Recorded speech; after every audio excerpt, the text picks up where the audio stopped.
Moja ya update kubwa sana ambayo natakiwa kuifahamu leo, Alikiba amesaini manager kutoka Kenya. Anaitwa Benjamin Otwali. Ni mshikaji kutoka Kenya, na Otwali ukipita kwenye profile yake utasoma baadhi ya title nyingi ambazo anafanya, so executive producer, entrepreneurship, sui nini. Anafanya kazi na wasanii wengi. Nimeona pia kina Iris Tawa akaenda kufanya show Kenya. Mshikaji alikuwa anahusika pia kwenye mambo ya logistic na nini. Wakati akina nahisi mpaka kina Shake pia, kwa sababu ni mtu wa huko, mtu wa kiburudani zaidi. Unaelewa vizuri eh? Huyu ndio anakuwa mrithi wa Aidan Chale ambaye alikuwa ni manager wa Alikiba kwa zaidi ya miaka 12.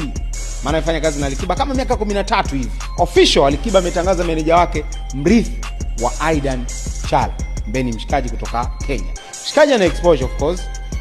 Nimejaribu kufollow kwenye profile yake, yuko smart hata kwenye namna ya kuposti kwenye page yake mshikaji, yani unasema this guy